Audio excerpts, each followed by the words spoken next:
चलिए, एक मैं ब्लड रिलेशन से संबंधित प्रश्न मैं आपको बताऊंगा।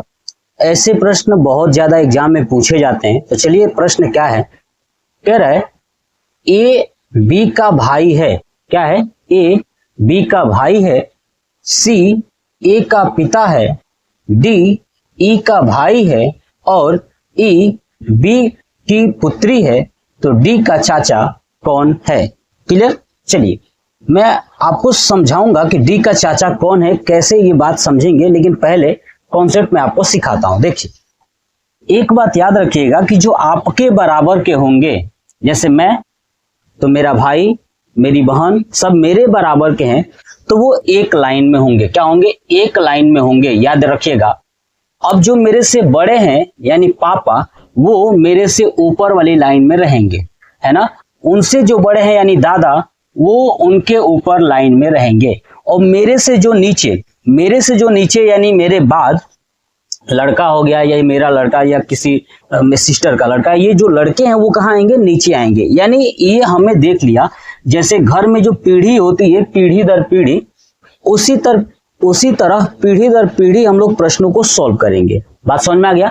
यानी अगर मेरे से पिताजी आएंगे तो ऊपर रखूंगा, और पिताजी के पिताजी होंगे तो ऊपर रखूंगा, यानी दादाजी को, ठीक है। और लड़का जो आएगा तो मेरे से नीचे रहेगा। क्लियर? तो ये अगर आप स्टेप फॉलो करोगे ना, तो आप अच्छे से समझ जाओगे। दूसरा, अगर ध्यान रखिएगा कि अगर जो है कि मेल है, क्या है, अगर मेल है तो उसके लिए आप प्लस लगाइएगा, और फीमेल है, क्या है, फीमेल है तो उसके लिए आपको माइनस लगाना है। इतनी बात आपको याद रखनी है। अगर ये तीन चीजें कॉन्सेप्ट सीख जाते हो, ये पहला वाला और ये दूसरा प्लस और माइनस वाला, तीन कॉन्सेप्ट सीख गए, तो इससे हम लोग प्रश्नों को आसानी से सॉल्व कर लेंगे। अब चलिए देखते हैं, समझिएगा ध्यान से।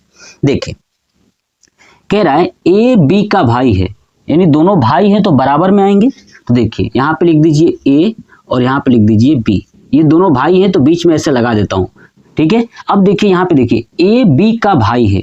ए क्या है? भाई है बी का, इसलिए भाई है, इसलिए प्लस होगा ए, क्योंकि ए के बारे में बताया जा रहा है कि ए जो है ना कि बी का भाई है, इसलिए ए प्लस है। प्लस का मतलब वो मेल है। क्लियर हो गया इतना? चलिए, उसके बाद सी ए का पिता है। सी जो है कि ए का पिता है, जो ये ए है ना, इसका पिता है कौन? ऊपर सी होगा, तो ये मैंने ऊपर लगा दिया, पिता ऊपर ही आएंगे। अब पिता है इसलिए ये भी क्या होगा? प्लस होगा। क्लियर? चलिए, उसके बाद देखिए, डी ई का भाई है। अब देखिए, यहाँ पे कहीं है नहीं डी ई, तो मैं साइड में कहीं लिख देता हूँ। देखिए, डी और ये ई, ठीक है। अब देखिए, डी जो है कि ई का भाई है, तो ई का भाई कौन है? डी है, तो डी प्लस में होगा, और ये भाई है इसलिए ये बराबर रहेंगे। क्लियर हो गया? चलिए, और ई बी की पुत्री है। ई जो है कि बी की पुत्री है। अब देखिए, ये बी है ना, इसकी पुत्री कौन है? ई है, तो पुत्री नीचे आएगी ना, तो ये हो जाएगा ई। आइए किस में रहेगी? माइनस में, क्योंकि पुत्री है।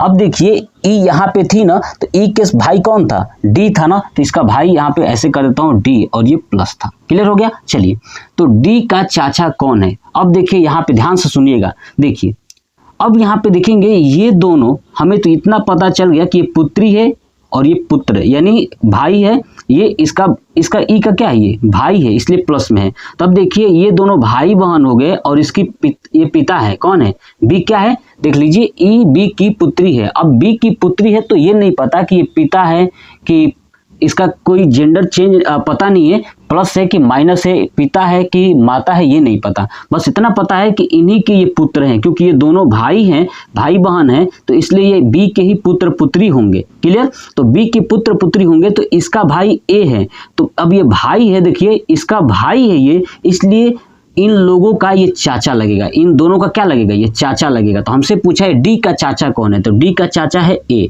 डी का चाचा कौन है? तो ए, यानी हमारा आंसर हो जाएगा ए नंबर इज करेक्ट। तो डी का चाचा कौन है? ए। ऐसे ही आप आसानी से प्रश्नों को सॉल्व कर सकते हो। ऐसे ही आप बेसिक छोटे छोटे कॉन्सेप्ट के थ्रू बना करके आप सॉल्व कर सकते हो। आप कमेंट बॉक्स में कमेंट करिएगा कि ये वाला कॉन्सेप्ट कैसा लगा।